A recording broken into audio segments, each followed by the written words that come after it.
اعوذ باللہ من الشیطان الرجیم بسم اللہ الرحمن الرحیم۔ عزیزان مان، آج فروری 1980 کی 22 تاریخ ہے اور درس قرآن کریم کا آغاز سورہ السبا سے ہو، 34ویں سورت 3-4/1۔ سورہ احزاب کی آخری آیت میں آپ کو یاد ہوگا، اس کے لیے تو ہم نے پچھلا پورا درس وقف کیا تھا، اور جس میں کہا گیا تھا کہ اللہ تعالیٰ نے فرمایا کہ ہم نے اپنی امانت کو زمین اور آسمان اور پہاڑوں کے سامنے پیش کیا، اور مروجہ ترجمہ تفاسیر کی روح سے انہوں نے اس کے اٹھانے سے انکار کر دیا، انسان نے اٹھا دیا۔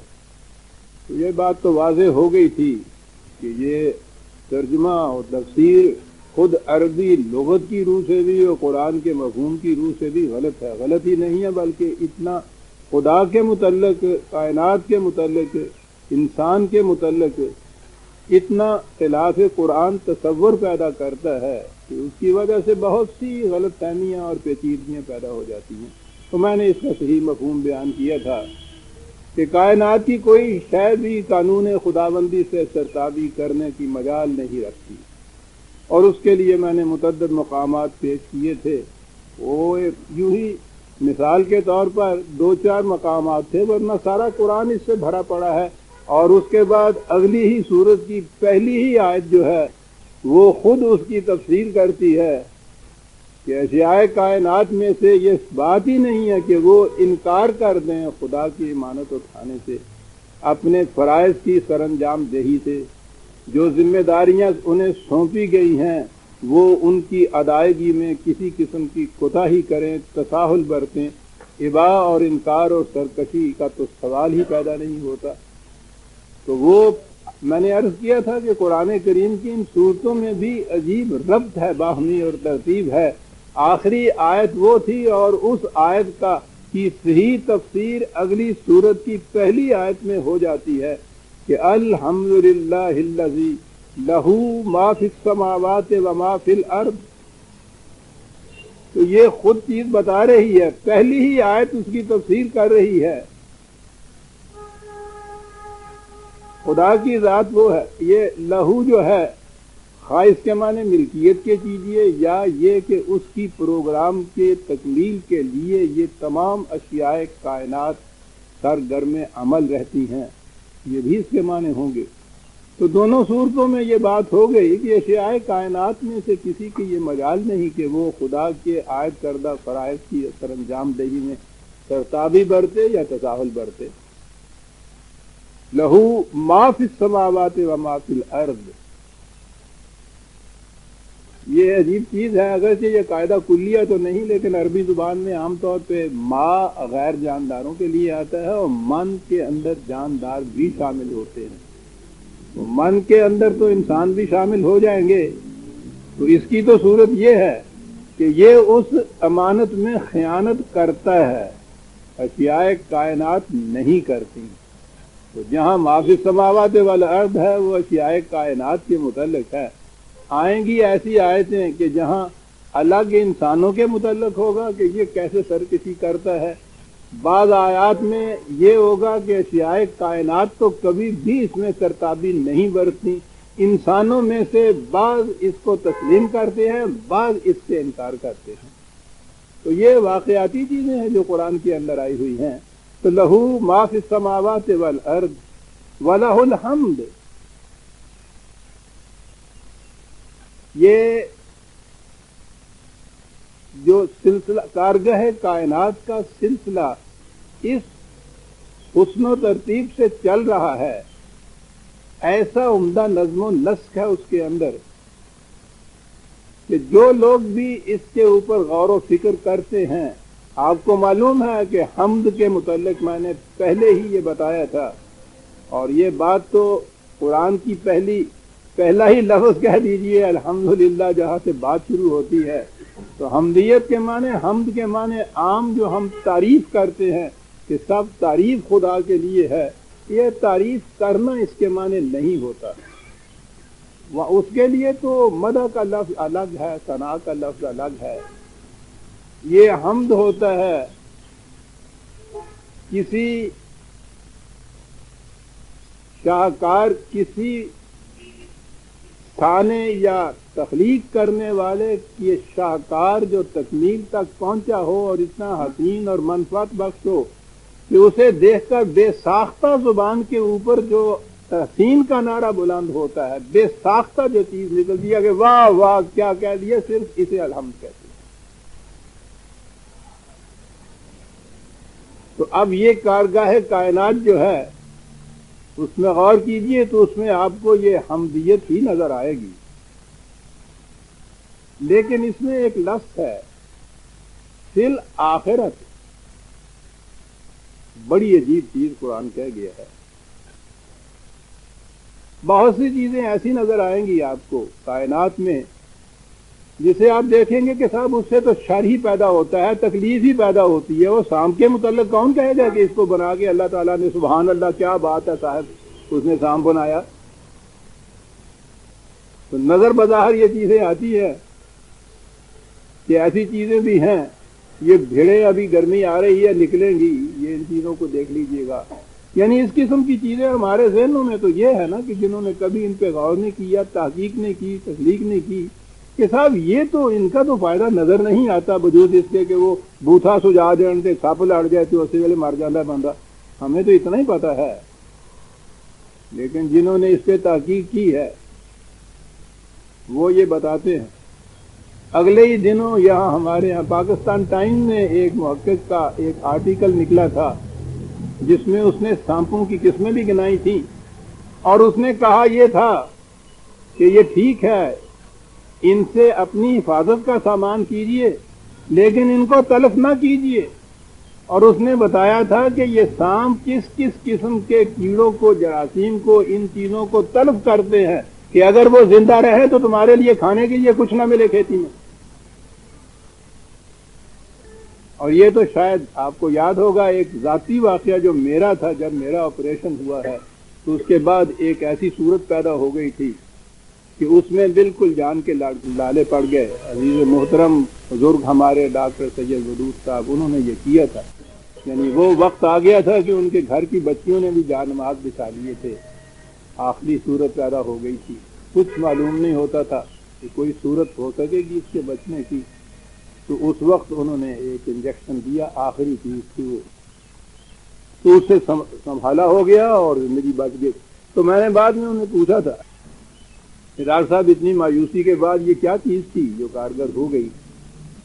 کہنے لگے یہ سانپ کے زہر کا انجیکشن تھا جو آخری تدبیر ہو سکتی تھی۔ میرے ذہن میں ہے والا الحمد فی الآخرت، میں نے کہا کیا بات کہہ گیا ہے قرآن۔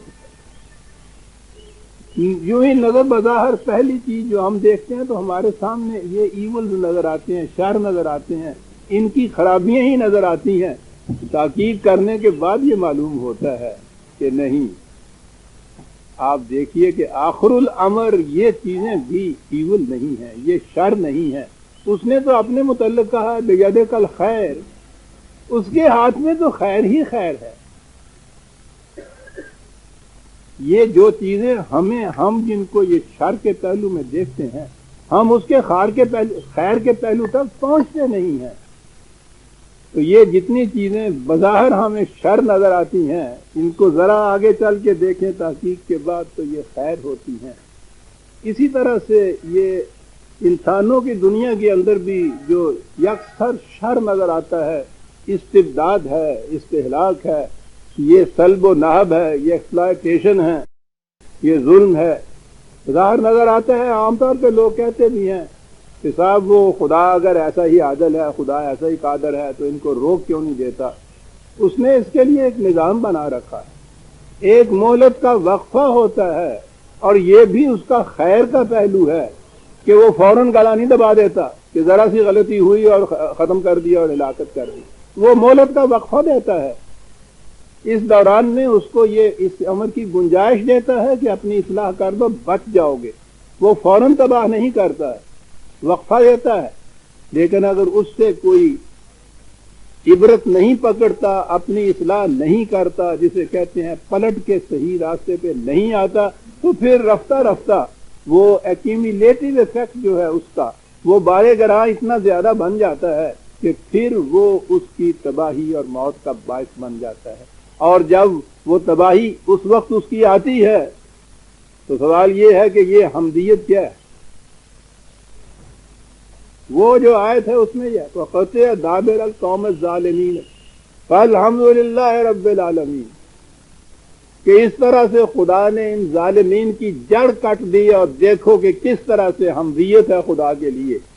ظالم کی جڑ کٹ جانا مظلوم کے لیے وجہ حمدیت ہوتا ہے، لیکن یہ فوری نہیں ہو جاتا، اس نے اپنے نظام کے اندر ایک مہلت کا وقفہ رکھا ہے۔ یہ بھی اس کے خیر ہونے کی بہت بڑی دلیل ہے، اور یہ بات ہے کہ جس کے لیے انتظار کرنا چاہیے، جلدی سے فیصلہ نہیں کر گزرنا چاہیے، انتظار کیجئے۔ اور یہ پروسیس جو دونوں ہیں، نبی اکرم صلی اللہ علیہ وسلم نے جو کہا تھا اپنے مخالفین سے کہ تم بار بار اس کے متعلق کہتے ہو کہ وہ جلدی سے کیوں نہیں آتا، انہوں نے کہا کہ ذرا ٹھہرو، انی عاملون، آپ اپنے علی مکانتکم، تم اپنی جگہ اپنے پروگرام کے مطابق عمل کرو، انی عاملون، میں اپنی جگہ اپنے پروگرام پہ عمل کرتا ہوں، میں نہ تمہارے پروگرام میں دخل دوں گا نہ تم میرے پروگرام میں دخل دو۔ فَسَيَعْلَمُونَ، وہ ان قریب بات سامنے آ جائے گی کہ کس کا پروگرام خیر کا پہلو لیے ہوئے ہے، خوشگواریاں نتائج اس کی ہوئی ہیں، کس کا پروگرام تباہی کی طرف لے جاتا ہے، یہ بات نظر آ جائے گی، لیکن پروگرام پر عمل تو کرنے دو۔ یہ ہے وَالْحَمْدُ فِي الْآخِرِ، پروگرام کے آخر تک پہنچنے کے بعد یہ نتائج جو نکلتے ہیں، جسے پریگمیٹک ٹیسٹ کہتے ہیں، کہ کسی فارمولے کے عملی لیبارٹری میں لے جا کے اس پہ عمل کر کے پھر انتظار کر کے آخر میں دیکھو کہ وہ نتیجہ کیا برآمد کرتا ہے۔ تو اس نے کہا یہ ہے کہ ہم جو پروگرام تمہیں دے رہے ہیں، ابتداً اس کے اندر مشکلات ہوں گی، لیکن ان مشکلات میں انا مع العسر یسر، اور پھر ریپیٹ کیا کہ یاد رکھو انا مع العسر یسر، ابتدا میں مشکلات ہوں گی، صعوبات ہوں گی، مخالفتوں کا ہجوم ہوگا، بڑی تکالیف ہوں گی، یہ سب کچھ ہوگا۔ ان کا اگر استقامت سے مقابلہ کرتے چلے جاؤ گے تو اس کے بعد تم دیکھو کہ آخر الامر کامیابی تمہاری ہوگی، حق کی کامیابی ہوگی۔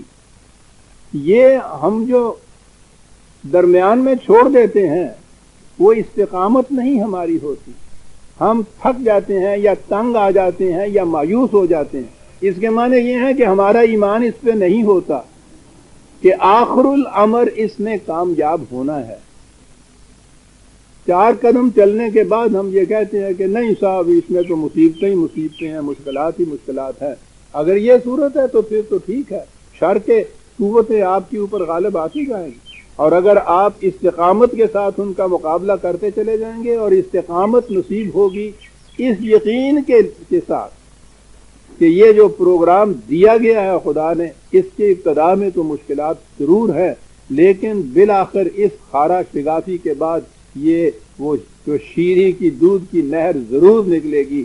یہ اگر یقین ہو انسان کا تو پھر استقامت ہوتی ہے، اور استقامت شرط اس نے قرار دی ہے۔ الذین قالوا ربنا اللہ ثم استقاموا تتنزل علیہم الملائکہ، جو یہ اقرار کرتے ہیں کہ ہمارا رب اللہ ہے اور پھر اپنے اس ایمان پر جم کے کھڑے ہو جاتے ہیں، استقامت ہوتی ہے، مسلسل اس کے اوپر قائم رہتے ہیں، تو اس میں آخر الامر وہ دیکھیں گے کہ ملائکہ کا نزول ان کے اوپر ہونا شروع ہو جاتا ہے، فرشتے اترتے ہیں ان کے اوپر، بشرطے کہ استقامت ہو۔ تو یہ جو استقامت ہے، یہ جو حق پر مبنی پروگرام ہے، یا حق اور باطل کے اندر جو تخاصم اور تزاحم ہوتا ہے، اس میں یہ انتظار کرنا ضروری ہوتا ہے کہ تکمیل تک پہنچ جائے پروگرام، تو پھر اپنے جو نتائج پیدا کرے گا وہ حق پر مبنی پروگرام کے سارے دعوی کو سچا کر دکھائے گا۔ وَلَهُ الْحَمْدُ فِي الْآخِرَةِ۔ اسی طرح کائنات میں بھی جتنی چیزیں بظاہر نظر آتی ہیں کہ یہ بڑا نقصان دہ ہیں، ضرر رسا ہیں، اس کا تو فائدہ ہی کوئی نظر نہیں آتا، ذرا ان کے متعلق تحقیقات کیجئے تو وہاں آپ کو معلوم ہوگا کہ یہ چیزیں جو بظاہر ہمیں ضرر رساں نظر آتی تھی، فی الآخرت جو ہے آخر الامر ان کو اگر دیکھیے گا تو یہ خیر کا پہلو لیے ہوئے ہوں گے۔ کائنات کی کوئی شے کسی صورت میں بھی آخر الامر شر کا پہلو نہیں اپنے اندر رکھتی۔ یہ شر تو ہمارے پیدا کردہ ہوتے ہیں، خدا کے تو نہیں ہوتے۔ جیسے میں کہا کرتا ہوں کہ میرے ساقی نے عطا کی ہے نئے بے درد و صاف، اور رنگ جو کچھ دیکھتے ہو میرے پیمانے کا ہے۔ یہ تو ہم ہیں جو اپنی عجلت سے، بے صبری سے، انتظار نہ کرنے کی وجہ سے درمیان میں اس کو چھوڑ دیتے ہیں، پھر وہ شر غالب آ جاتا ہے۔ اگر تھوڑی سی بھی ہمت اور حوصلہ سے اور صبر سے اور استقامت سے کام لیا جائے تو سوال ہی نہیں ہے کہ باطل حق پر کبھی بھی غالب آ جائے۔ وَلَهُ الْحَمْدُ فِي الْآخِرَةِ، اور وہ اس لیے کہ وَهُوَ الْحَكِيمُ الْخَبِيرُ۔ کیا بات ہے صاحب، اسے معلوم ہوتا ہے۔ یہ بات نہیں ہے کہ اس نے ایک پروگرام دے دیا ہے اور اس کو معلوم ہی نہیں ہے کہ انجام کار اس کا نتیجہ کیا نکلنا ہے، اور اس نے کہا ہے کہ وہ ٹرائل اینڈ ایرر کی بنا پہ تم ذرا تجربے کرتے چلے جاؤ، وہ غلط نکلے گا، پھر دوسرا تجربہ لے لینا، پھر کوئی دوسرا عمل اختیار کرنا، دیکھ لینا اس کو ٹھیک نکلے گا ٹھیک ہے، پھر کوئی اور صحیح۔ وہ کہے ایسی چیزیں تو کوئی بے خبر تو کر سکتا ہے، جو خبیر اور باخبر ہے وہ سوال ہی نہیں ہے کہ وہ اس طرح سے آپ کو ٹرائل اینڈ ایرر کی بنا پر کوئی تجرباتی چیزیں دیتا چلا جائے، لیکن اس کے ساتھ وہ الحکیم بھی ہے۔ یہ اس کی حکمت کا پہلو ہے کہ اس کے لیے پورا پروسیس گزرنا پڑتا، اس پروسیس سے، اس لیبارٹری کے ٹیسٹ میں سے گزرنا پڑتا ہے، تجربات میں سے، آخر میں جا کر پھر یہ نظر آتا ہے کہ اس خبیر نے صحیح ہی کہا تھا۔ تو وہ خبیر ساتھ الحکیم بھی ہے۔ کہا یہ دیکھیے تو صحیح، آخر الامر پیشوا افتادہ مثالیں دے دیتا ہے۔ عرب کا بدو 1400 سال پہلے کا بھی سمجھے، آج کا سائنٹسٹ بھی سمجھے۔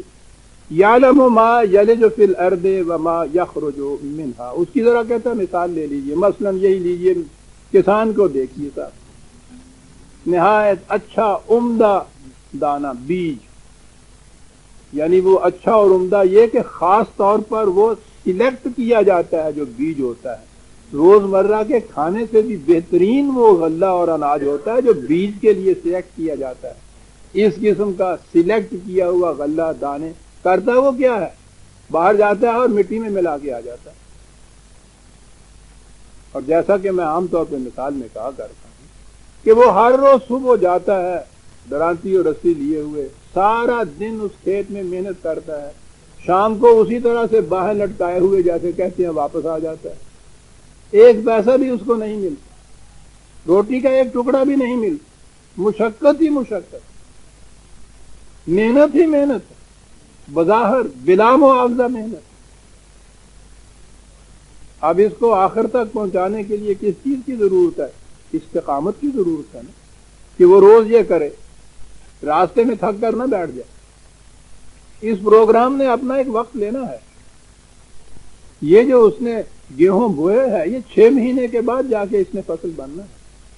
اب اس کو 6 مہینے تک استقامت اسی پروگرام کے اوپر کار فرما رہنا پڑے گا، روز جانا ہوگا، روز بغیر کسی معاوضے کے واپس آنا ہوگا۔ یہ روز کیوں چلا جاتا ہے کسان وہاں؟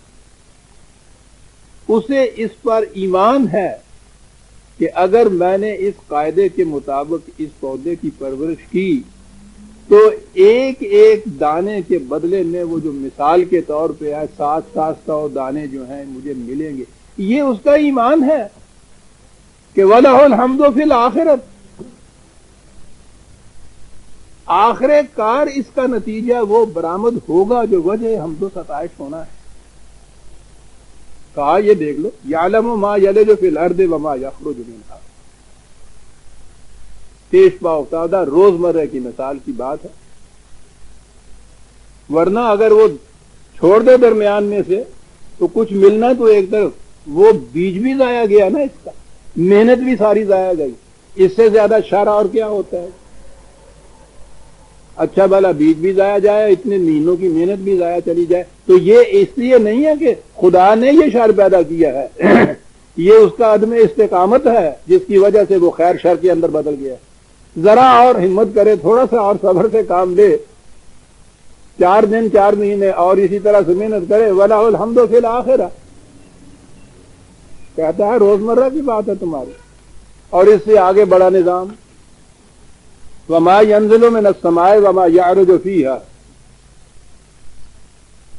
کہتا ہے یہ پروسیس تمہاری زندگی کا، تمہاری نہیں، ہر جاندار کی زندگی کا. جانداروں کے اندر یہ پودے نباتات یہ بھی شامل ہیں، ان کی زندگی کا مدار پانی پر.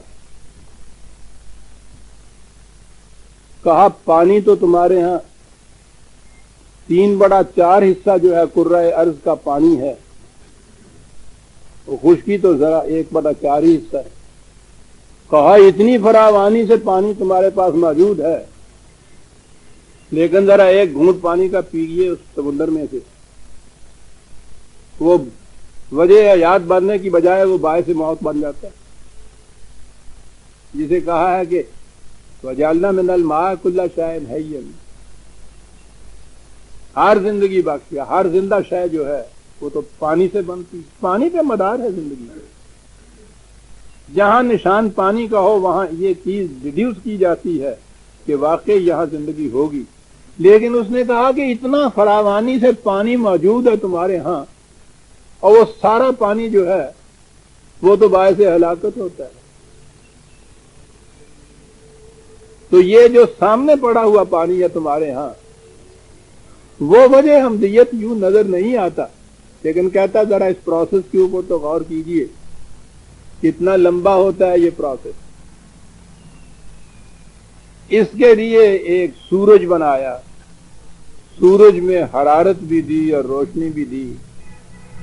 اس کا نظام یہ بنایا کہ وہ اتنے حصے سمندر کے اوپر وہ سورج چمکتا ہے. کہا کہ اس میں سے وَمَا يَنزِلُ مِنَ السَّمَاءِ وَمَا يَعْرُجُ فِيهَا، تم ذرا غور تو کرو کہ تمہارے لیے زندگی بخش سامان پیدا کرنے کے لیے ہم نے یہ نظام کیا بنایا ہے. وہ سارے ہلاکت آمیز جتنے بھی عناصر پانی کے اندر ہوتے ہیں وہ نیچے رہ جاتے ہیں، اور اس میں سے کشید کیا ہوا پانی جو ہے سورج کی کرنوں کے ڈول اس کو اٹھا کے اوپر لے جاتے ہیں. آپ غور کیجئے عزیزان من، دونوں پہلوؤں میں کس قدر یعنی شر اور خیر کا نقشہ سامنے آ جاتا ہے. وہ خیر مجسم پھیلا ہوا ہے 3/4 حصہ کرۂ ارض کے اوپر، شر مجسم، اس شر میں سے خیر نکل رہا ہے. اور کتنا نظم و نسق ہے اس کے لیے، کتنا اہتمام ہے اس کے لیے کہ ایک اتنا بڑا آتشی گولا اپنے وقت کے اوپر طلوع ہوتا ہے، خاص راستے سے جاتا ہے. ہم کہتے ہیں طلوع ہوتا ہے غروب ہوتا ہے، وہ تو نہ طلوع ہوتا ہے نہ غروب ہوتا ہے. تو ہر صبح سفر، ہر شام سفر، وہ تو ہم اسی سفر کے اندر رہتا ہے، وہ تو ہماری نگاہوں سے اوجل ہوتا ہے. تو ہم کہتے ہیں وہ غروب ہو گیا، وہ تو غروب نہیں ہوتا، ہماری نگاہوں سے اوجل ہوتا ہے. بیچارہ اس نے کیا غروب اور طلوع ہونا ہے، اس کے ذمہ تو یہ کام لگا ہوا ہے، اس نے تو یہ امانت سر پہ اٹھائی ہوئی ہے. وہ کرتا کیا ہے، اس سارے اس پانی سے جس میں زندگی اور موت اس طرح سے گھلی ہوئی ہے کہ وہاں سمندر کے کنارے یہ پانی کو کشید کرنے کے لیے وہ اتنی محنت ہو رہی ہے آج دنیا کے اندر جہاں پانی نہیں ملتا صاف لوگوں کو، کہ اس پہ وہ کہتے ہیں خرچ اتنا آگے پڑتا ہے کہ افورڈ نہیں کر سکتا کوئی کہ سمندر کے پانی کو پینے کے لیے بھی وہ کوئی کشید کرے. یہ آپ کے ہاں بھی کشید کردہ پانی دوائیوں میں جو استعمال ہوتا ہے، اتنی سی وہ ٹیوب ہوتی ہے، اس کے لیے وہ 5 روپے لے لیتے. وہ کہتا سو دیکھو تو صحیح، ہم نے یہ کشید کے لیے جو کارخانہ بنایا ہے اس میں تمہیں نہ آگ جلانی پڑتی ہے، نہ بھٹی لگانی پڑتی ہے، نہ تم اس کو خود کشید کرتے ہو. چلا ہوا ہے ہمارا وہ سورج، اور وہ اوپر سے دھوپ ایسی دیتا ہے کہ نیچے سے سارے مادے جتنے بھی ہلاکت آفری ہیں وہ وہیں کے وہیں رہ جاتے ہیں، اور اس کے بعد اس میں سے کشید کیا ہوا پانی جو ہے یہ اوپر چلا جاتا ہے۔ پھر ہوائیں ان مشکیزوں کو، پانی کے مشکیزوں کو جن کے منہ بند ہوتے ہیں، اوپر سے یوں ہی نہیں اڑالا جاتا، وہ ہوائیں لیے پھرتی ہیں اس کو۔ پھر جہاں جہاں ضرورت ہوتی ہے، ہمارا پروسیس ہے کہ وہاں اتنی سی ٹھنڈک پیدا ہو جاتی ہے جس سے وہ اب خرات پانی کے جو ہے وہ بھاری ہو کر تو قطرات کے اندر وہ تبدیل ہوتے ہیں۔ یہ پانی کے قطرات ہیں جو آب حیات بن کر، زندگی بخش پانی بن کر، مقطر پانی بن کر وہ آپ کے لیے آ جاتا ہے۔ اور پھر پروسیس ہمارا جتنا زیادہ ہوتا ہے اس کو ریزروائر ہیں پہاڑوں کے اوپر برف کی شکل میں منجمد کر دیتے ہیں۔ وہ کولڈ سٹوریج جو آج کل ہمارے ہاں نکلا ہے، کتنا بڑا کولڈ سٹوریج ہے اس کا بنایا ہوا۔ گرمیوں میں یہ کام ہوتا ہے، وہی سورج کی شعاعیں جو ہیں ان کو پھر پگھلا کے ہمارے پاس بھیج دیتی ہیں۔ ضرورت کے مطابق ہم لیتے چلے جاتے ہیں، اس کے اندر پھر وہ اس قسم کی چیزیں ملتی ہیں، پھر وہ سارا سمندر میں چلا جاتا ہے۔ یعنی یہ جو ہے جس کو یہ مادے کی کنزرویشن کہتے ہیں، اس میں سے ایک قطرہ بھی کہیں کم نہیں ہوتا، ضائع نہیں ہوتا اس سارے پروسیس میں۔ یہ عجیب و غریب چیز ہے۔ ورنہ اگر جو باہر آیا تھا پانی، اگر وہ باہر کا باہر ہی رہے تو خواہ اس سے بڑے کتنے اور سمندر کیوں نہ ہوں، اس وقت تک سارے خشک ہو گئے ہوتے۔ وہ سارے کا سارا واپس چلا جاتا ہے دریاؤں کی شکل میں، کہیں زمین کے اندر کنویں کی شکل کے اندر آتا ہے، جس طرح سے بھی ہے۔ وہ کہتا ہے آپ دیکھیے تو صحیح ہے، یہ الحمد فی الآخرت ہے یا نہیں، اور یہ سارا کیوں ہو رہا ہے؟ وَهُوَ الرَّحِيمُ الْغَفُورُ۔ وہ سامان نشو و نما تمہارے لیے پیدا کرنا چاہتا ہے، اور اس طرح سے کہ وہ جو ہلاکت آفریں مادے ہیں ان سے تمہاری حفاظت بھی کر رہا ہے۔ اس لیے وہ سمندر میں ہی رہ جاتے ہیں، اور اس کی رحمتیں جو ہیں وہ اس طرح سے کشید ہو کے سورج کی کرنوں کے ساتھ لپٹی ہوئی اوپر پہنچتی ہیں، اور یوں تمہیں زندگی بخش پانی مل جاتا ہے۔ کہا کہیے تو صحیح، فی الآخرت یہ باعث حمدیت ہے یا نہیں؟ ورنہ اگر تم صرف سمندر کے پانی کا یہ ایک چلو بھرو تو وہ تو تمہیں نظر آتے کہ خدا نے تو زہر بھر کے رکھ دیا اس کے اندر تھا، مار دیا ساری مخلوق کو۔ کہا اجلت میں تم کہو کرو گے تو یہ نتیجہ نکلے گا۔ اور اس نے کہا نا کہ انسان مرتا اس لیے ہے کہ عاجلہ ہے، صبر نہیں کرتا، انتظار نہیں کرتا، فوری نتیجے پہ پہنچتا ہے، وہ اس کے لیے نقصان دہ ہوتا ہے۔ اور اسی لیے اس نے یہ کہا وقال الذین کفروا لا تأتینا الساعۃ، یہ لوگ جو حق کی مخالفت کر رہے ہیں اور تم انہیں بار بار کہتے ہو کہ یاد رکھو اس کے بعد ایک انقلاب آئے گا اور اس کی روح سے تمہاری تباہی ہو جائے گی، کیوں اپنے ہاتھوں خودکشی کرتے ہو؟ کیوں تباہی کی طرف چلے جاتے؟ کہتے تو انہیں بار بار یہ کہہ جاتا ہے، اور وہ چونکہ اتنی جلدی وہ انقلاب آتا نہیں، اس لیے یہ کہتے ہیں کہ یہ یوں ہی باتیں ہے جو کوئی کر رہا ہے، یہ ہمارے اوپر انقلاب۔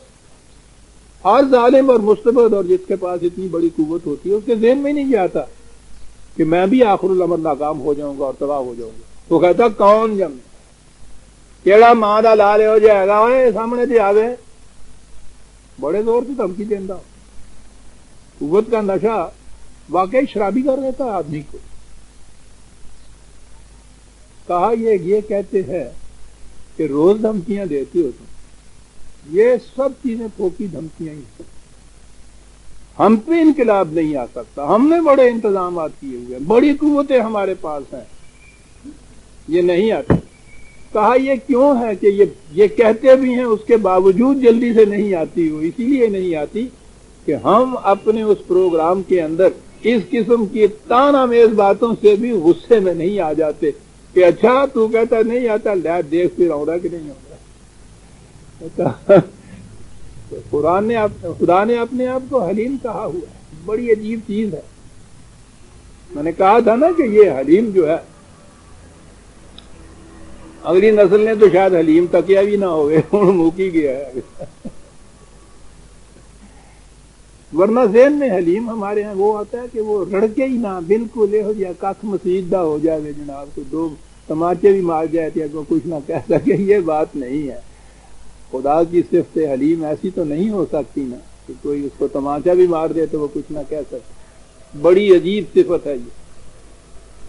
عرب اپنے اس اونٹ کو کہ بھرپور قوت ہو لیکن قوت کے بعد وہ مچل نہ جائے بلکہ اس کی کیفیت یہ ہو کہ بچے آئیں کوئی گردن سے لپٹ رہا ہے کوئی دم کھینچ رہا ہے کوئی اوپر چڑھ رہا ہے اور وہ اپنے اسی طرح سے مزے میں بیٹھا ہوا جوگالی کر رہا ہے. یعنی چھوٹی چھوٹی سی باتوں کے اوپر اس طرح سے وہ بکھر نہ جائے. جس کی یہ کیفیت ہو نا جس کا حوصلہ اتنا بڑا بلند ہو اس کو حلیم کہتے ہیں. تو یہ جو چیز ہے کہ ہم جانتے ہیں کہ روز یہ آ کے اس قسم کے تانے بھی دیتے ہیں یہ کہتے بھی ہیں کہ لا دو کہاں انقلاب کرتا ہے. یہ کہتے ہیں کہ نہیں آ رہا. قل بلا وربی لتاتینکم عالم الغیب. ان سے کہو بلا آئے گا وربی یہ رب کی قسم جسے کہتے ہیں وہ شاہد ہے اس بات کے اوپر کہ آئے گا. عالم الغیب یہ ہے وہ چیز تمہارے سامنے صرف یہی موجود جو کچھ ہے اسی کو تم دیکھتے ہو. وہ اس کے بعد جو آنے والی چیزیں ہیں وہ بھی اس کا علم اس کو ہے. اور اس انداز سے علم ہے اس کا کہ لا یعزب عنہ مثقال ذرۃ فی السماوات ولا فی الارض ولا اصغر من ذلک ولا اکبر الا فی کتاب مبین. غیب کی چیز کے کہا اس کی نگاہوں سے کچھ بھی اوجل نہیں ہوتا. ایک ذرہ کے برابر بھی انسان کی حرکت اور حرکت بھی محسوس اور مرئی نہیں. وہ تو کہتا ہے کہ خائنۃ الاعین وما تخفی الصدور نگاہوں کی خیانت اور دل کے اندر گزرنے والے خیالات سے بھی وہ واقف ہے. اور ان تمام چیزوں کو وہ تمہارے ہاں کا جو لیجر ہے اس کے اندر وہ یہ چیزیں ساری درج ہوتی چلی جاتی ہیں ایک ایک چیز. اور وہ کتاب مبین ہے جس میں یہ درج ہوتی ہیں. اتنی جلدی پھر تم جو مچاتے ہو جلدی کیوں نہیں سامنے آتی؟ وہ کہا کہ وہ اسی لیے آتی کہ وہ غفور بھی تو ہے. وہ جلدی سے تمہاری ہلاکت نہیں چاہتا. اتنی بے پناہ قوتوں کا مالک بظاہر تو یہی ہونا چاہیے نا کہ پکڑے اور گلا دبا دے. کہتا وہ تو تمہاری حفاظت چاہتا ہے مہلت دیتا ہے وقفہ دیتا ہے بار بار سمجھاتا ہے کہ ٹال دو اس آنے والے خطرے کو. لیکن یہ بات نہیں ہے کہ اگر وہ فوراً نہیں آتا تمہارے حساب کے مطابق نہیں آتا کہ اب آ جانا چاہیے اس کے معنی یہ نہیں ہے کہ وہ بے خبر ہے اس سے یا یہ تمہارے اعمال جتنے بھی جو کچھ تم کرتے ہو یہ نتیجہ خیز نہیں ہو رہے. ایک ایک چیز نتیجہ پیدا کر رہی ہے. ذرہ عمل جو ہے وہ بھی وہ جو قرآن نے کہا ہے کہ وہ تو میزان ہے دونوں پلڑوں کے اندر ایک ایک ذرہ خیر کا اور ایک ایک ذرہ شر کا اس میں ڈالتے چلے جاتے ہیں. ایسی عمدہ مثال ہے عزیزان مان یہ کہ وہ پلڑوں کی صورت یہ ہے بھاری پلڑا جو ہوتا ہے وہ جھکتا جاتا ہے. یہ صورت جو ہے جس وقت ہلاکت ہوتی ہے کسی کی تو یہ نہیں کہ دوسرا پلڑا بالکل خالی ہوتا ہے خیر کا.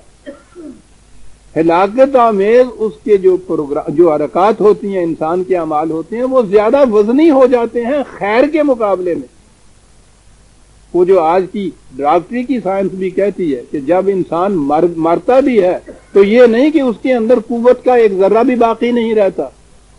اس کے اندر قوت توانائی جینے کی صلاحیت ہوتی ہے لیکن یہ جو تباہ کرنے والی چیزیں اندر ہیں وہ اس کے اوپر غالب آ جاتی ہیں. یہ پلڑا شر کا جھک جاتا ہے.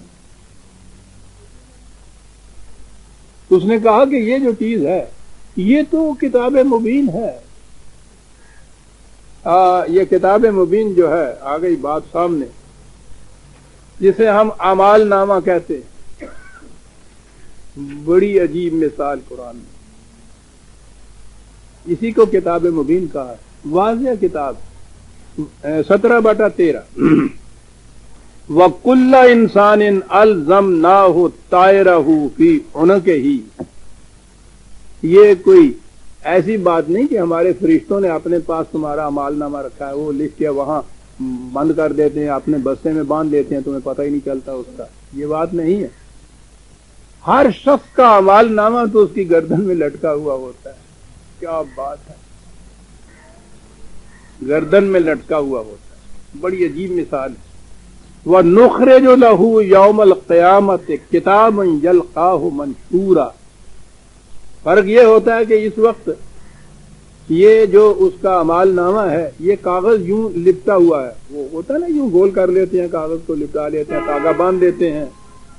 تو کہتا ہے اس وقت وہ لپٹا ہوا ہے. جب یہ وہ پلڑا جھک جائے گا نتائج پیدا کرنے کا تو اس وقت صرف اتنا ہوگا کہ یہ کھول دیا جائے. مثال تو بہت پرانی ہے. ہمارا آج کا زمانہ آہستہ آہستہ پہنچ رہا ہے. یہ سائیکالوجی جو ہے یہ بڑی پیش رفت ہے انسانی علم کے اندر.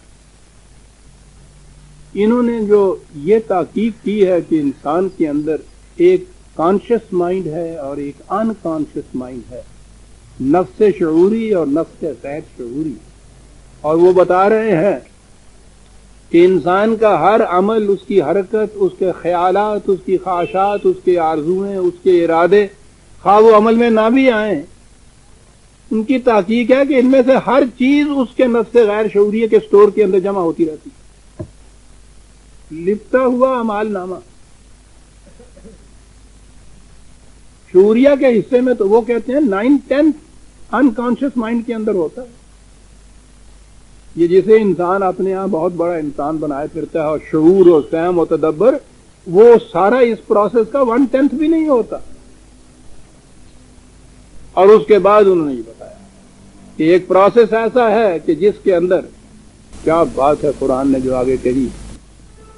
عزیزان من، قرآن کے سوا کون کہہ سکتا ہے؟ قرآن نے کہا ہے کہ یہ نتیجہ سامنے آنے کے وقت میں یجادل نفس عن نفس، انسان کے یہ جو دو نفس ہیں یہ آپس میں جھگڑتے ہوئے آئیں گے. شعوری نفس یہ چاہے گا کہ یہ باتیں جو ہیں سامنے نہ آئیں. وقت وہ آ جائے گا جبکہ یہ غیر شعوری نفس جو ہے اپنے سوگ کو باہر لانا چاہے گا، یہ اس کو دبانا چاہے گا. کیا بات عزیزان مان، 1400 سال پہلے یہ کہنا کہ یہ دو نفس آپس میں جھگڑتے ہوئے آئیں گے، یعنی خدا کے سوا کون کہہ سکتا تھا؟ اس زمانے میں تو ابھی نفس انسانی کے متعلق تحقیق نہیں تھی کہ جائے کہ دو نفس جو ہیں انکانشس اینڈ کانشس مائنڈ، یہ کسی کے ذہن میں ہو، پھر ان کے اندر تجادل. یہ سائیکاٹرسٹ کرتے کیا ہیں وہ، جس سے یہ اتنی نفسیاتی بیماریاں پیدا ہوتی ہیں؟ سارا پروسیس یہ ہے کہ وہ جو نفس غیر شعوری انکانشس مائنڈ کے اندر دبی ہوئی پھانس ہوتی ہے اس کا کانشس مائنڈ اس کو پتہ نہیں ہوتا کہ کیا ہے وہ پھانس میری، جس کی وجہ سے تڑپ رہا ہے، دلملا رہا ہے، اضطراب ہے، سو نہیں سکتا، بے چین ہو رہا ہے. وجہ معلوم نہیں ہو رہی. وجہ معلوم تو شعوری کو ہونی تھی نا. وہ وجہ چھپ گئی ہوئی ہے غیر شعوری کے اس کے دیوارے کے اندر، وہ اس کے اندر ہے، تہوں کے اندر. یہ پروسیس آج کل کا اس کا یہ ہے کہ یہ وہ لمبی بات ہو جائے گی کیسے کرتے ہیں. میں نے خود بھی یہ کچھ کیا. آہستہ آہستہ وہ جو تہیں ہوتی ہیں ان کو اٹھاتے چلے جاتے ہیں انکانشس مائنڈ سے. نیچے وہ جو دبی ہوئی پھانس ہوتی ہے نا، جس کو شعوری نے چاہتا ہے کہ بھولا رہے، وہ بڑا بدماش ہے یہ شعوریہ. اس کو ندامت ہوتی ہے، اس کو سزا ملتی ہے، یہ چاہتا ہے کہ یہ جرم چھپا ہی رہے، وہ باہر نہیں آنے دیتا. یہ کرتے اور یہ ہے کہ اس میں سے پردے اٹھا کے ڈگ آؤٹ کرتے ہیں. اور جب بھی وہ بات جس کو یہ چھپانا چاہتا تھا وہ شعوریہ کے اوپر آ جاتی ہے تو یہ کہتا ہے کہ وہ معاملہ تو ہو ہی گیا، قصہ ختم ہو گیا، اسی دن آرام آ جاتا. یہ اس دور میں ہمارے ہاں یہ چیزیں آئیں پروسیس. یہ جو قرآن نے کہا تھا کہ دونوں نفس آپس میں تجادل کرتے ہوئے آئیں گے نتیجہ برخیز ہونے کے وقت میں، یہ پروسیس ہے. کہا اس نے کہ یہ تو اس کی گردن میں لپٹا ہوا ہے، لیکن انکانشیس مائنڈ کے اندر ہے، لپٹا ہوا ہے ابھی. نخرج لہ یوم القیامہ، نتائج محسوس طور پہ برآمد آنے کا جو وقت ہوگا اس میں اس کو کھول دیں گے. کتاباً یلقاہ منشورا، لپٹی ہوئی اس کی کتاب کو کھول دیا جائے گا. اور اس کے بعد عزیزان من کہا جائے گا کہ اقرا کتابک، یہ اپنا اعمال نامہ آپ ہی پڑھ. وہ جو آ گئی نا غیر شعوری سے شعوری کے اندر وہ بات، تو اب آ گیا نا آپ پڑھ. چھپا رہا تھا اتنا عرصہ تو کوشش کر کے کہ اوپر نہ آنے پائے، اب اوپر آ گئی بات. کیا بات ہے، آپ پڑھ. یہ بھی نہیں ہے کہ کوئی فرد جرم جو ہے وہاں کا ریڈر پڑھ کے سنائے، کہا ضرورت نہیں. کہہ دو گے کہ اس نے صحیح نہیں پڑھا. آپ پڑھ ذرا، بآواز بلند پڑھ ذرا. پڑھ لیا، دیکھ لیا، غلطی تو نہیں اس کی. اس میں یہ بات تو نہیں ہے کہ وہ غالب کہہ رہا تھا کہ پکڑے جاتے ہیں فرشتوں کے لکھے پر.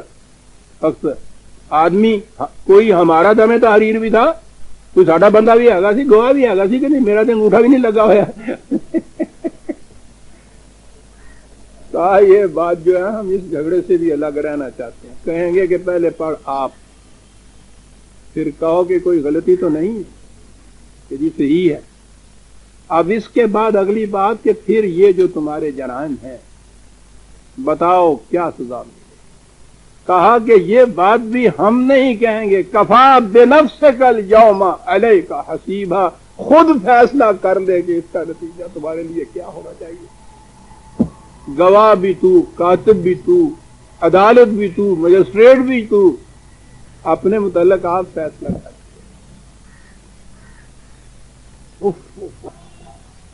17/13-14 الا فی کتاب مبین. کہا یہاں تو نگاہوں کی خیانت تک بھی اس کتاب کے اندر لکھی ہوئی ہے. تیری غلطی یہ ہے کہ تو اس لپٹے ہوئے کے متعلق سمجھتا ہے کہ یہ کھلے گا نہیں، سامنے نہیں آئے گا، اس لیے اس کے اندر اور زیادہ انٹریز ہوتی چلی جاتی ہے. یہ تو سامنے آئے گا. وہ کہا بلا وربی، بڑے زور سے، میرا رب اس کے اوپر شاہد ہے کہ یہ لپٹا ہوا کھلے گا، یہ انقلاب آئے گا، اس سے تم بچ نہیں سکتے. یہ بڑی چیز ہے عزیزان من. یعنی جب بھی استبداد کی قوتیں غالب آتی ہیں تو عام طور پر مایوسی چھا جاتی ہے کہ صاحب اس کا تو کوئی حل ہی نہیں، اس کا کوئی علاج ہی نہیں، اس کا کوئی مداوع ہی نہیں، ہمارے بس کی بات ہی نہیں. یہ مایوسی ہے. وہ کہتا ہے اگر تم واقعی حق کے اوپر ہو تو تھوڑا سی استقامت دکھاؤ، تھوڑا سا انتظار کرو، اس لپٹے ہوئے اعمال نامے کو کھلنے دو.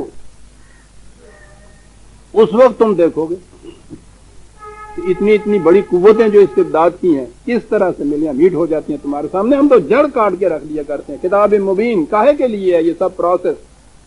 وہی لہ الحمد فی الآخرہ لیجزی الذین آمنوا وعملوا الصالحات، تاکہ وہ لوگ کہ جنہوں نے خدا کے قوانین کے مطابق کام کیے ہوئے ہیں ان کو ان کاموں کا اجر اور بدلہ. کچھ لفظ اچھے نہیں ہیں، اس کے فطری نتائج یہ ہے چیز. یہ ٹھیک ہے کسان جتنی محنت کرتا ہے جو اس کی فصل آتی ہے، کہا جائے گا کہ اس کی محنت کا یہ بدلہ ہے. وہ تو ایک فطرت کا امر چلا آ رہا ہے، دانے سے فصل کا اگنا. تو وہ کہا کہ اس لیے ہے یہ سارا جتنا بھی پورے 9 آسمان با گردش و ماں درد آنا وہ جو کہتے ہیں یہ ہو رہے گا کچھ نہ کچھ، گھبرائے کیا. وہ یہ بات ہے کہ آخر الامر یہ چیز جو ہے یہ طے ہونی ہے. حق نے اپنے مثبت نتائج پیدا کرنے ہیں، تو ہی بے صبرا ہوا چلا جاتا ہے. کیا ہے اس کے لیے؟ اولئک لہم مغفرۃ. پہلی چیز تو یہ سب سے زیادہ مایوسی یہ ہوتی ہے انسان اپنے آپ کو ان پروٹیکٹڈ سمجھتا ہے، غیر محفوظ سمجھ لیتا ہے. یہ ہوتا ہے نا ظلم و استبداد کا معاشرہ. ہر شخص اپنے آپ کو غیر محفوظ سمجھتا ہے. کہ جی یہ اس میں سوال ہی نہیں ہے، جدھر جی چاہے آ کے ہاتھ پا جائے۔ وہ جو بچپن میں وہ آیا کرتا تھا فقیر مانگنے کو، وہ کہا کرتا کہ بابا کریے تاوی ڈریے، نہ کریے تاوی ڈریے۔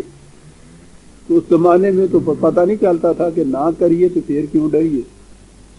لیکن جس معاشرے کے اندر آپ کے یہاں قانون کی بالادستی نہ رہے اور قانون بھی جو ہے وہ حق پہ مبنی نہ ہو، تو اس میں نہ کریے والے تو جو ہیں بیچارے زیادہ ڈرتے ہیں۔ اس نے کہا کہ ہمارے پاس وہ نظام ہے، یہ دیکھیے نا مغفرت کہاں آیا ہے،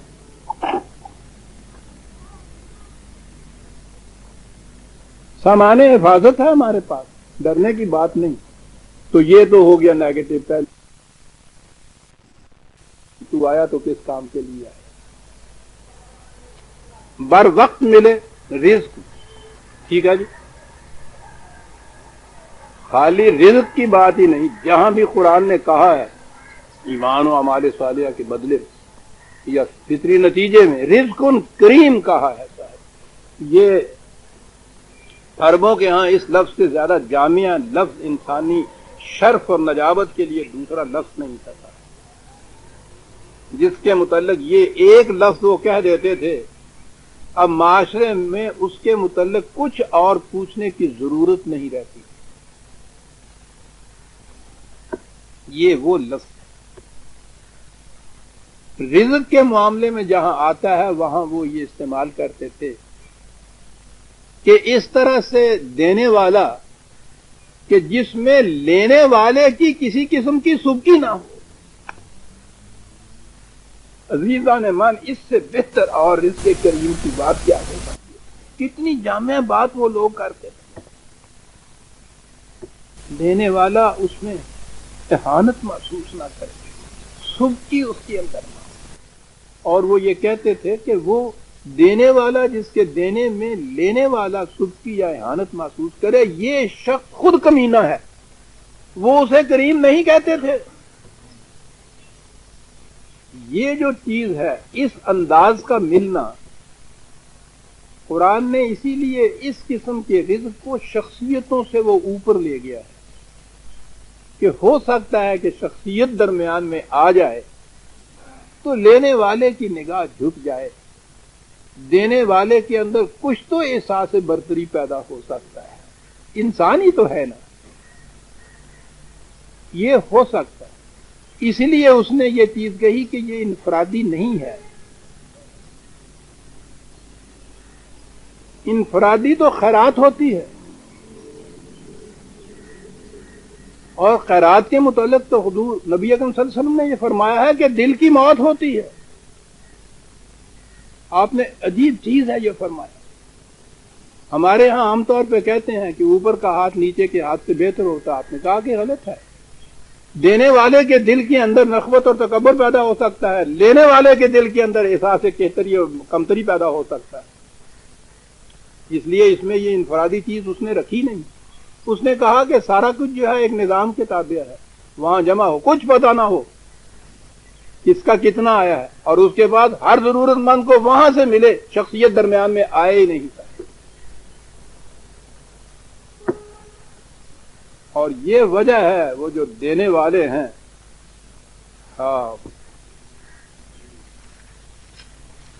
ان کی کیفیت یہ ہوتی، جب وہ کوئی دیتے ہیں تو اس کے بعد کہتے ہیں، یوں بات تو کہی ہے، کہتے ہیں، اصل میں ان کو تو یہ زبان سے کہنے کی بھی ضرورت نہیں پڑتی، یعنی انداز یہ ہوتا ہے اس کے اندر کہ انما نطعمکم لوجہ اللہ، یہ جو کوئی دیا جا رہا ہے یہ نہ سمجھنے کہ ہم دے رہے ہیں، تمہیں کچھ دے رہے ہیں اور اس کے لیے کوئی کسی قسم کا کوئی بدلہ، کوئی وقت، لا نرید منکم جزاء ولا شکورا، اس کے بدلے میں تم سے کچھ لینا تو ایک طرف، ہم تو شکریہ کے بھی متمنی نہیں ہیں، دینے والا شکریہ کا بھی متمنی ہے۔ اور وہ اس کے لیے وہ نظام جو خدا نے بنایا ہے نا، یہ ہے اصل چیز، کہ ہو سکتا ہے کبھی کسی کے دل میں یہ بات آ جائے۔ اس نے کہا اس میں شخصیتوں کا سوال ہی نہ ہو، افراد کا سوال ہی نہ ہو، سارے کا سارا اکٹھا کرو اور یہ لسٹ بھی مت کیا کرو کہ اس نے کتنا دیا، اس نے کتنا کی دیا، یہ بھی نہیں ہے۔ اور اس کے بعد ہر ایک کی ضرورت جو ہے اس کے مطابق وہ آگے لیتا چلا جائے، اور اس ضرورت کے مطابق لینے میں خود امیر المومنین بھی موجود ہو۔ یہ نہ ہو کہ لینے والا آئے تو سب دیکھیں کہ صاحب یہ تو بڑا غریب آدمی مخلص ہے جو مانگنے کے لیے آیا ہے، سوال ہی نہیں، اس میں ہر شخص وہاں سے لے تو بات اٹھ گئی۔ یہ ہے رزق کریم۔ واہ واہ، صبح کی محسوس کس دری جا سائلو محکوم نے، عبد و مولا حاکم و محکوم نے، کس دری جا سائل و محروم نے،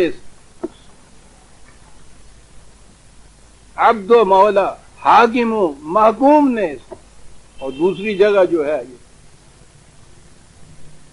کس نہ گرد در جہاں محتاج کس، نقطہ شرع مبین این استو، بس اسلامی نظام، یہ سارے شریعت، یہ قوانین، یہ سارا کچھ وہ کہتا ہے اس کی لم، اس کی ٹچ، اس کی علت غائی یہ ہے کہ کس نہ گرد در جہاں محتاج کس، کوئی شخص کسی دوسرے کا محتاج نہ ہو،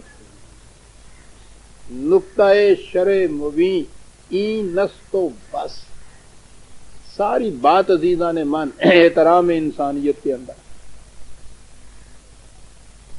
اصل تعظیم احترام آدم۔ کوئی ایسا عمل جس میں احترام آدمیت کے اندر فرق آ جائے عزیزان من، وہ عمل خیر نہیں، وہ عمل صالح نہیں، وہ ایمان نہیں۔ آپ کو یاد ہے میں نے اس درس کے اندر جو یہ بتایا تھا، تو گورنر جو تھے وہ ساتھ، انہوں نے کسی ایک ذمی سے یہ کہہ دیا تھا، خلق اللہ، خدا تجھے ذلیل کرے، کہہ تو دیا، اور اس کے بعد جب ذرا سا بھی اس پہ سوچا کہ یہ کیا ہوا، فوراً آ گئے باب خلافت کے اندر، استعفیٰ اپنا پیش کر دیا، رو رہے تھے۔ بڑے بلند پایا یہ صحابی، یہ وہ تھے جن کے متعلق حضرت عمر نے کہا تھا کہ اگر سعید عمیر، وہ کوفے میں گورنر تھے، وہ کہا تھا کہ وہ اگر میرے قریب ہوتا کتنا اچھا ہوتا، کتنا اچھا میں فائدہ اٹھا سکتا اس کے مشوروں سے، یہ وہ شخص تھا۔ وہ آیا، آنے اس نے کہا کہ یہ استعفیٰ دے دیا، رو رہا، تو اس نے کہا کیا ہوا؟ سارے صحابہ جمع ہوئے، انہوں نے کہا کیا کہہ رہے ہو؟ کہنے لگے کہ میں نے یہ کہہ دیا ایک شخص کو، یہ خدا ذلیل کرے۔ کہنے لگے غصے میں ہو، کہنے لگے سوال ہی نہیں ہے، جس شخص سے کسی ایک انسان کی کسی پہلو میں بھی تسدید ہو جاتی ہے، اسلامی نظام میں وہ کسی عہدہ کے لینے کا مستحق نہیں ہے۔ بات تیرا ہی کہتے رہے، کہنے لگا کہ نہیں سر میں اس کا اہل ہی نہیں، تجھ میں ابھی کمی ہے، جس دن یہ بات نکل جائے گی پھر آ جاؤں گا میں اس کے لیے، نہیں تیار ہوئی اتنی سی بات کہنے کی، اہانت انسان کی۔ وَلَقَدْ كَرَّمْنَا بَنِي آدم، خدا کہتا ہے ہم نے ہر آدم کے بیٹے کو واجب التعظیم بنایا ہے، واجب الاحترام بنایا ہے۔ اس لیے کسی سے کچھ چھیننا یا سلب و نہب سے اس کی بے عزتی کرنا تو ایک طرف، کسی کو دے کے بھی اگر اس کی اہانت ہوتی ہے تو یہ بھی جرم عظیم ہے بارگاہ خداوندی میں، کہ اس نے وہ تکریم آدمیت کے خلاف یہ کچھ کیا ہے۔ اسی لیے رزق کریم کہا تھا، کہا یہ بات جو کہہ رہے ہیں والذین سعوا فی آیاتنا معاجزین اولئک لہم عذاب من رجز علیم۔ کیا لفظ آیا رجز، کہا یہ جو مخالفت کرتے ہیں ہمارے نظام کی، کوشش کر رہے ہیں کہ ہمیں یہ اپنے اس ظلم و استبداد کی قوتوں کے مقابلے میں بے بس کر دیں، ہمارا پروگرام برابر نہ ہو، ہم ناکام رہ جائیں، یہ کامیاب ہو جائیں، یہ کوشش کرتے ہیں یہ لوگ۔ ان کے لیے یہ عذاب کا لفظ وہی ہے، ان کے اس قسم کے جو جرائم ہیں، ان کے جو نتائج پیدا ہوتے ہیں، انہی کو ہم سزا بھی کہہ دیتے ہیں۔ ان کے لیے یہ چیز ہے رجز علیم۔ یہ لفظ رجز جو ہے بڑا اہم لفظ، کہاں آیا ہے یہ لفظ اور کتنی اس کے لیے تاکید کی گئی ہے کہ یہ بات پیدا نہ ہو سکے۔ سورہ مدثر وہی 74ویں سورہ۔ عزیزان من، کہا جاتا ہے اور نظر بھی کچھ آتا ہے کہ یہ ابتدائی چیزیں ہیں جب نبی اکرم صلی اللہ علیہ وسلم کو منصب نبوت پہ فائز کیا گیا، یعنی ایک عظیم پروگرام ان کے ذمے لگایا گیا۔ منصب پہ فائز تو ہم اس احترام کی بنا پہ یہ کہتے ہیں جو حضور کا ہماری ذات میں ہے، خدا کی طرف سے تو ایک اتنا بڑا عظیم پروگرام، اتنا بڑا فریضہ سپرد کیا گیا اس سے، جس سے وہ کہا کہ تیری کمر بوجھ سے ٹوٹ رہی تھی، اس کے اتنا بڑا فریضہ تھا یہ۔ تو نظر آتا ہے کہ یہ اس ابتدائی دور کی آیت منصب نبوت پہ فائز ہوئے، جو کہتے ہیں کہ ابتدائی یہ وحی آئی تھی۔ اگلی آیت ہے وہ، اگلی سورت ہے، یہ ہے سورہ مزمل۔ پہلے میں مزمل کو نہیں لے رہا ہے، وہ 73ویں ہے، اور یہ ہے مدثر۔ اتنا عظیم پروگرام ہے اس کے اندر عزیزان مان، یہ 74 یا 74 نمبر کی یہ سورت ہے، اور نظر آتا ہے ابتدائی سورت ہے۔ یہ چیزیں کئی دفعہ آ بھی چکی ہیں، لیکن قرآن کا بھی انداز و تصریف آیات ہے، بار بار چیزیں سامنے آتی ہیں تو وہ اور زیادہ وضاحت سے بات سمجھ میں آتی ہے۔ اور ویسے بھی وہ کیٹس نے کہا ہے نا، a thing of beauty is جائے فار ایور، غالباً اسی نے کہا ہے۔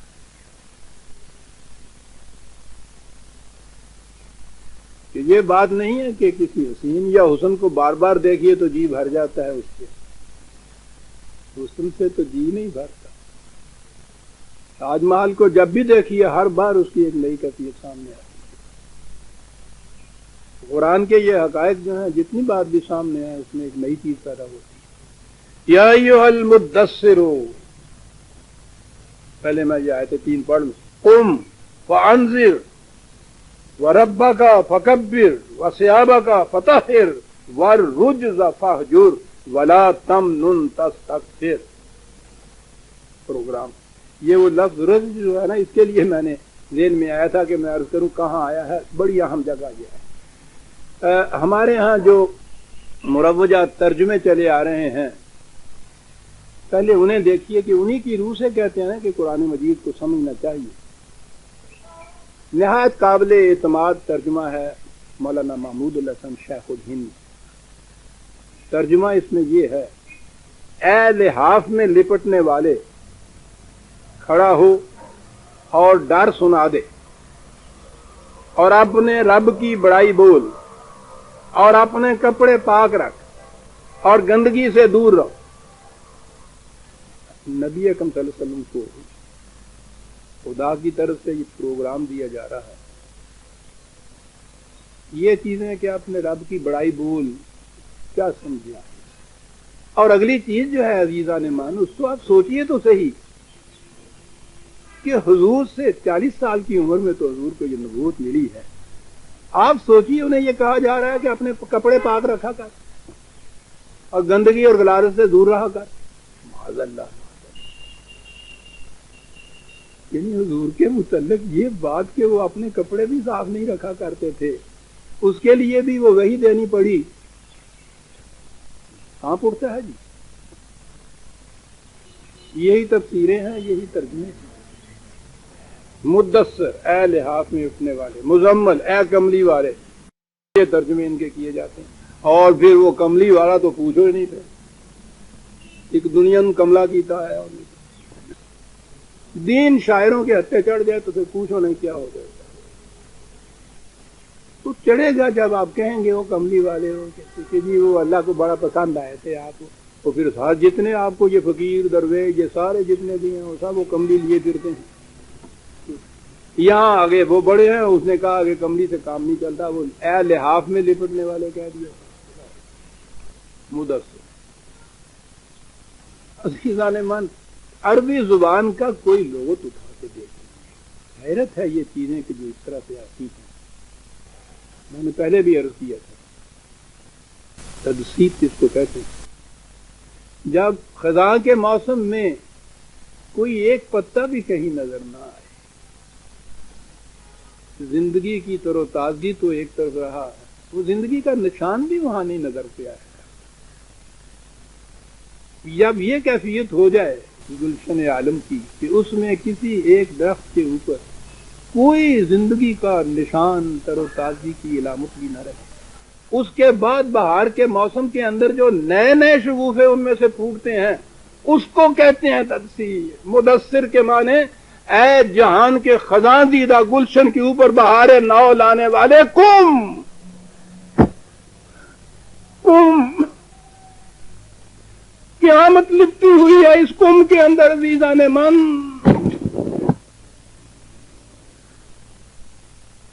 تاریخ سے پوچھو، ساری تاریخ بتا رہی ہے کہ اس زمانے میں انسانیت کے عالم میں کہیں زندگی کا نشان نظر نہیں آتا تھا جب حضور کا ظہور ہوا ہے۔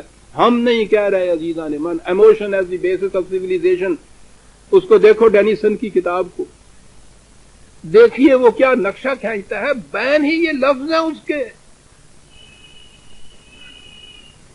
کہ ذہن کائنات کے اندر کسی درخت کے اوپر زندگی کا نشان نظر نہیں آتا تھا، مدثر کے معنی وہ سمجھ گیا۔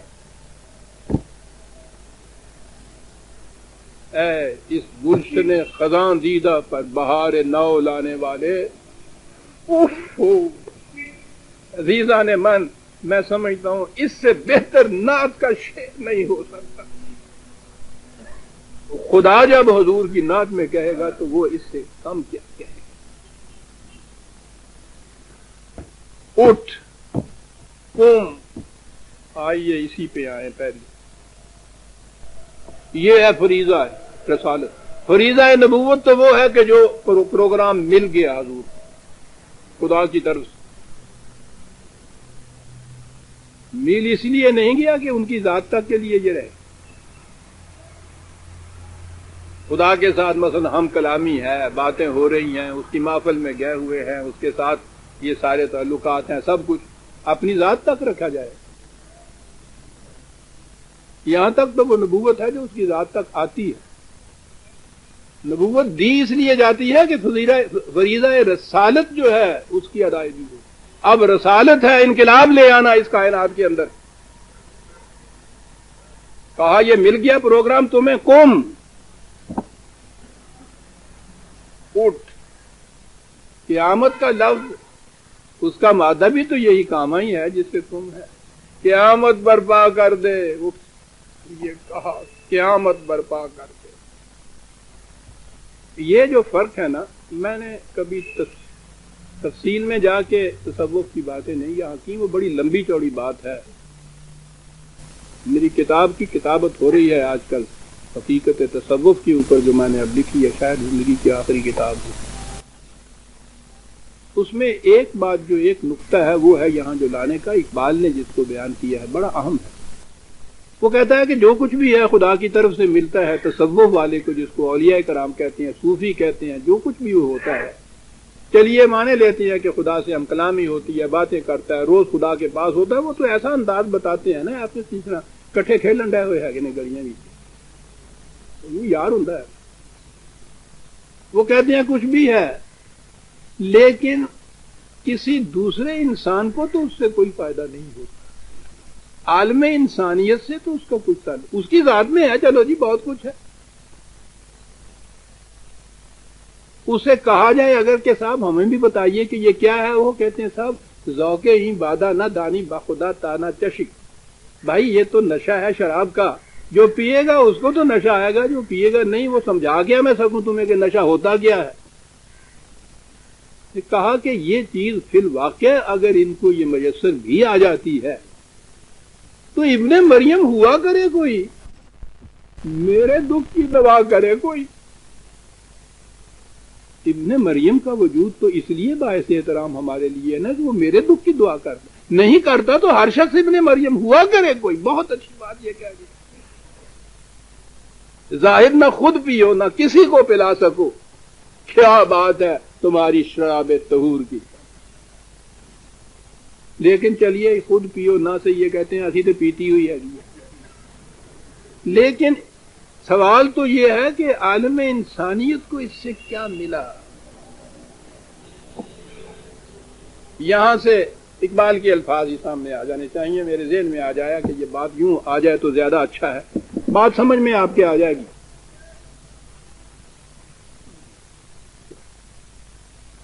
انہوں نے یہ جو 6 لیکچرز ہیں نا, اس میں یہ 6واں لیکچر ہے. عظیم چیز ہے یہ ان کے لیکچر جو کہا. یہ وہ لکھتے ہیں اقبال, ایک کوٹیشن پہلے دی ہے انہوں نے. ایک بہت بڑے صوفی بزرگ گزرے ہیں, عبد القدوس گنگوہی رحمۃ اللہ علیہ. یہ جو ہے نا مولانا اشرف علی تھانوی, خانہ بھرو نالے, مولانا امداد اللہ مہاجر مکنی, مولانا عبد القدوس گنگوہی, یہ وہ سلسلہ ہے تصوف کا. اتنے بڑے بڑے اس میں یہ بزرگ گزرے ہیں. کہا کہ انہوں نے یہ کہا تھا, یہ حضرت عبد القدوس گنگوہی نے, کہ محمد عربی صلی اللہ علیہ وسلم فلک الافلاک کی بلندیوں پر پہنچ کر واپس تشریف لے آئے. خدا شاہد ہے کہ اگر میں اس مقام پر پہنچ جاتا تو کبھی واپس نہ آتا. اقبال لکھتا ہے کہ یہ الفاظ ایک بہت بڑے صوفی بزرگ کے ہیں, عبد القدوس گنگوہی. تصوف کے تمام لٹریچر میں ان جیسے اور الفاظ کا ملنا غالباً مشکل ہے, جو ایک فکرے کے اندر شعور نبوت اور تصوف کے اس قدر لطیف نفسیاتی فرق کو اس طرح واضح کر دے. بڑی اہم بات ہے. ایک صوفی اپنے انفرادی تجربہ کی تجردگاہ سے واپس نہیں آنا چاہتا, اور جب واپس آتا بھی ہے تو اس کی یہ مراجعت نوع انسانی کے لیے کچھ معنی نہیں رکھتی. اس کے برعکس یہ ہے, اب رسالت آئی, ایک نبی کی مراجعت تخلیقی مقصد کے لیے ہوتی ہے, کریٹو پرپز ہوتا ہے اس کے اندر. وہ آتا ہے کہ زمانے کے طوفان پر تسلط پا کر تاریخ کی قوتوں کو اپنے قابو میں لے آئے, اور اس طرح مقاصد کی ایک نئی دنیا تعمیر کر دے.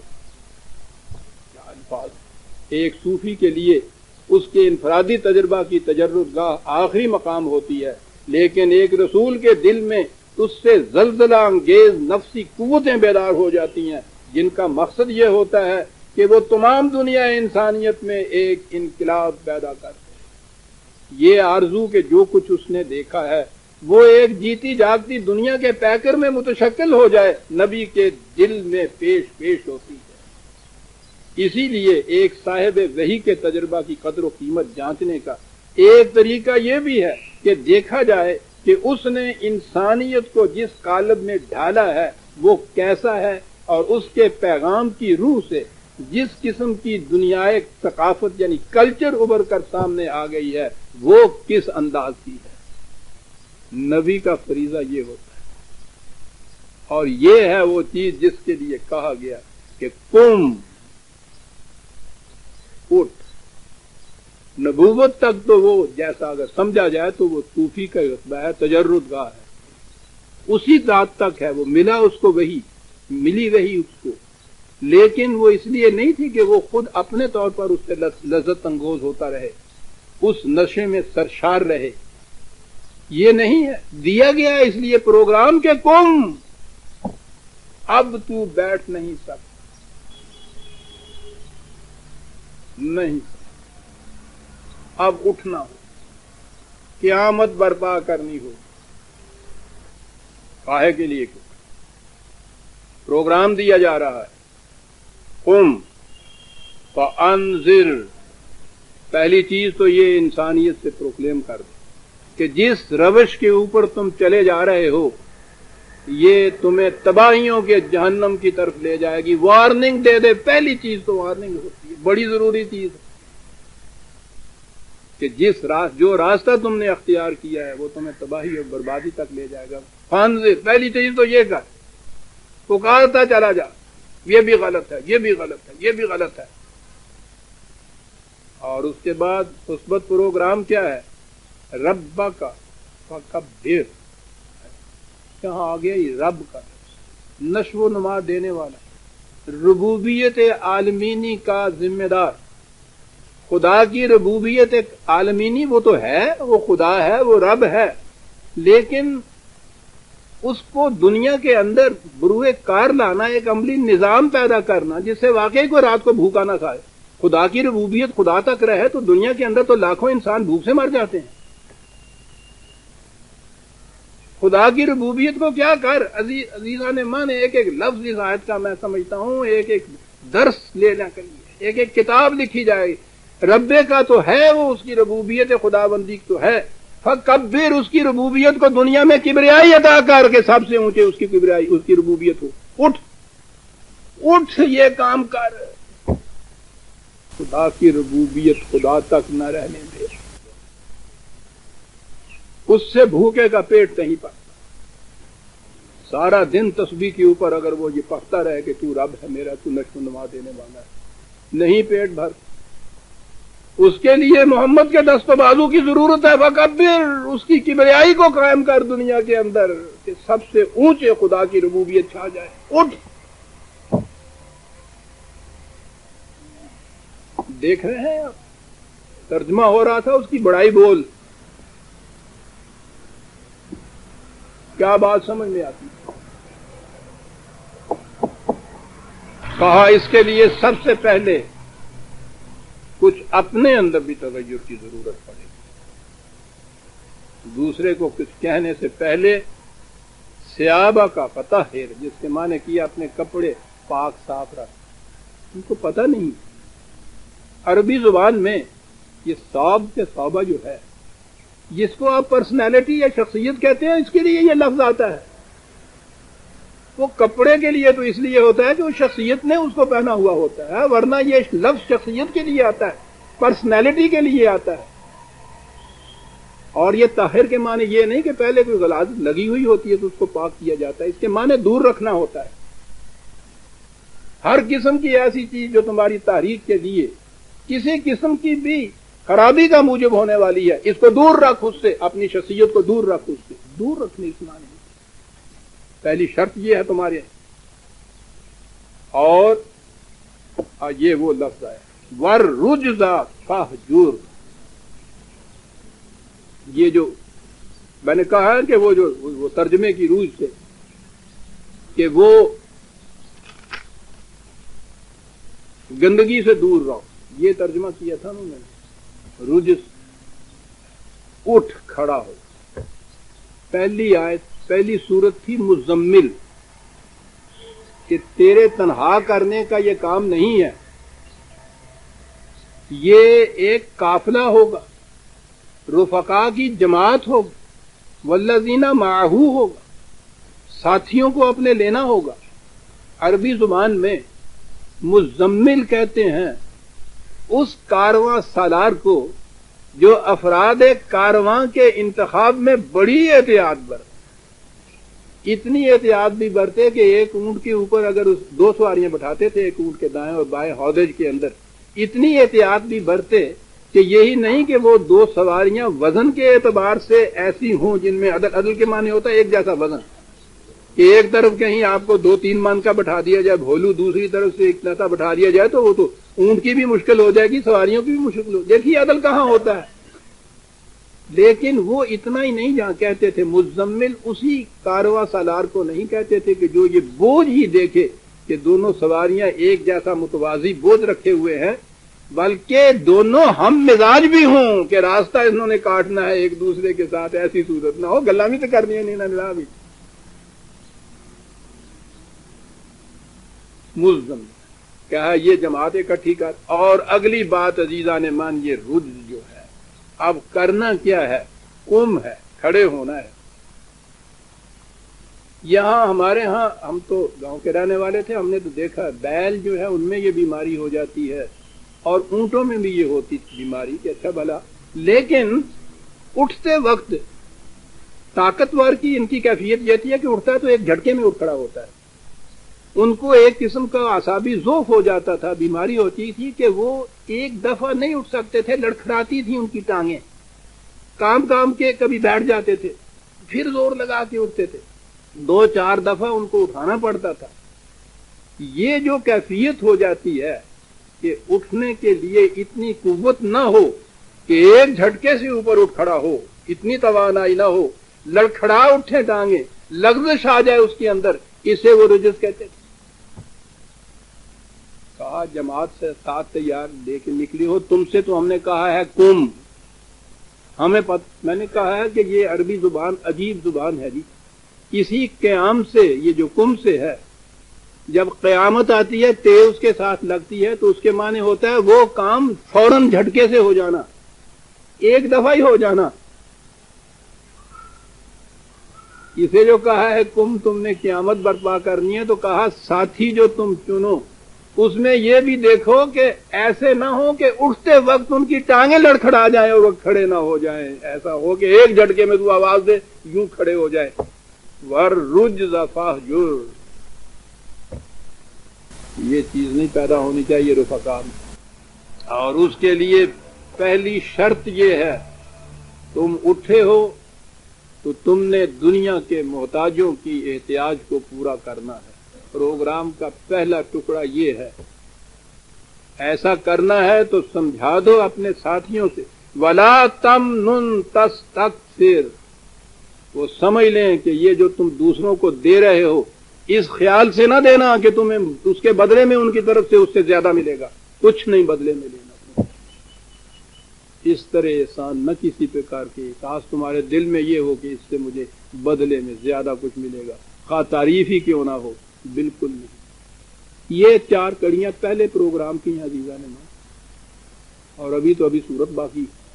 میں نے عرض کیا تھا کہ قرآن نے جو کہا ہے، ان کے لیے غلط نظام کے اوپر چلنے والوں کی قوتیں آپ کو بڑی نظر آئیں گی، لیکن جب وہ انقلاب آفریں گھڑی آئے گی تو آپ دیکھیں گے کہ ان کی ٹانگیں لڑکھڑا جائیں گی، یہ کھڑے نہیں ہو سکیں گے اس کے سامنے۔ اپنی جماعت کو ایسا بناؤ کہ جب حکم دیا جائے کہ قوم، ایک جھٹکے میں کھڑے ہو جائیں۔ قیامت اس کا لفظ اس کے لیے آتا ہے عزیزان من، جو اس طرح کھڑا ہوتا ہے اسے قیامت برپا کرنے والا کہتے ہیں۔ یہ کر، اور یہی چیز تھی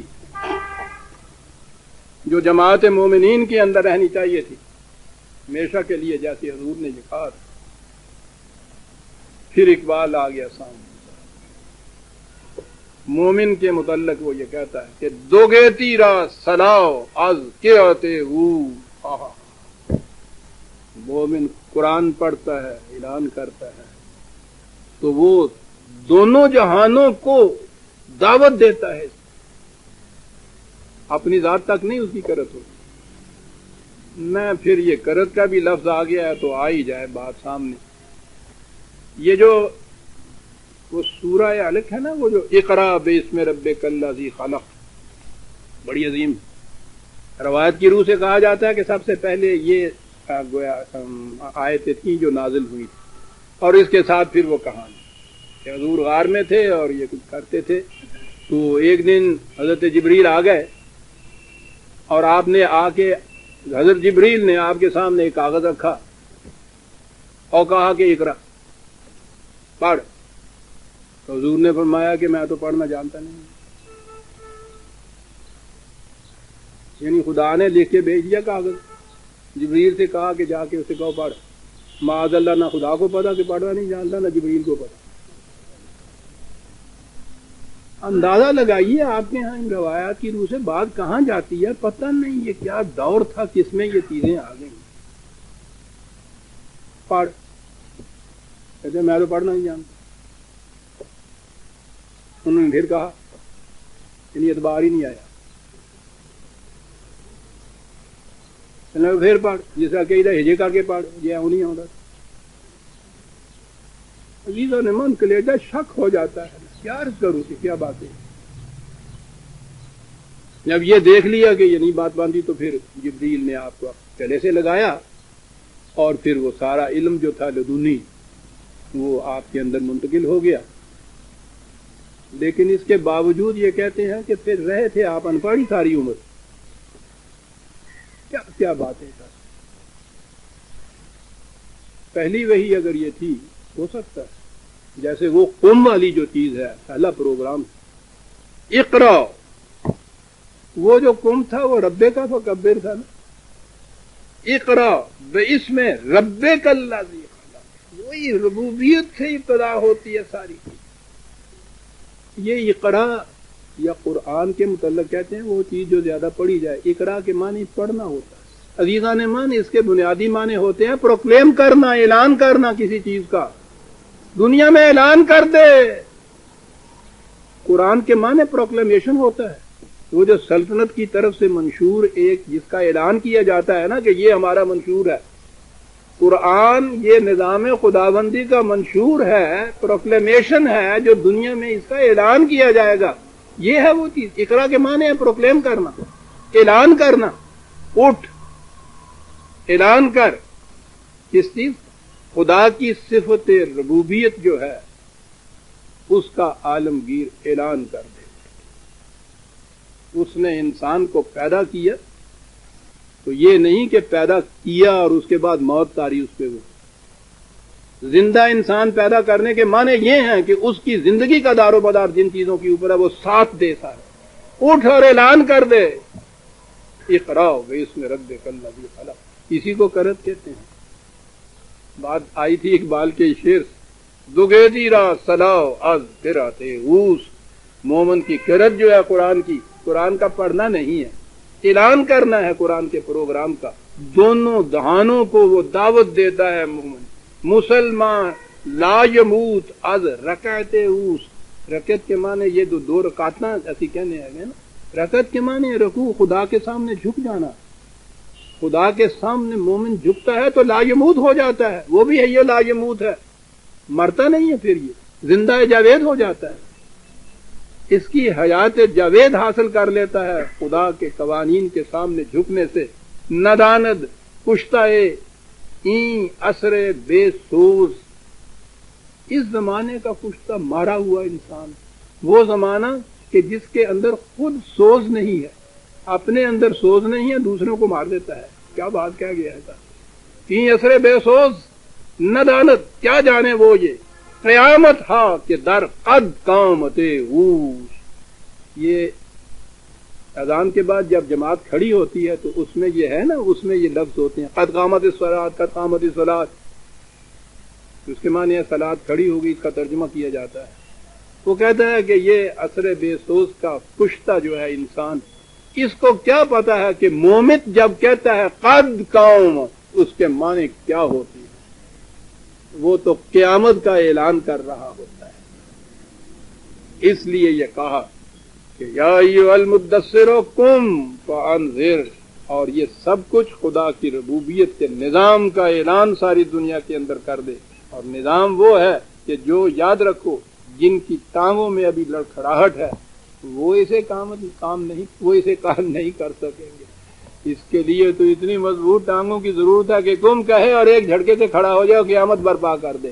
اور قیامت یہ نہیں ہے کہ اچھے بھلے تر و تازہ درختوں کو جڑ سے اکاڑ دے جھکڑ کی طرح، بلکہ بے برگ و گیاہ جو خزاں دیدہ جتنے بھی تیمن کائنات ہیں اس پہ بہار نو لے آئے. اس کے لیے اٹھو. سورہ الصبا کی آیت 5 تک ہم آگے عزیزان من 6 سے آئندہ شروع کریں گے. ربنا تقبل منا انک انت السمیع العلیم.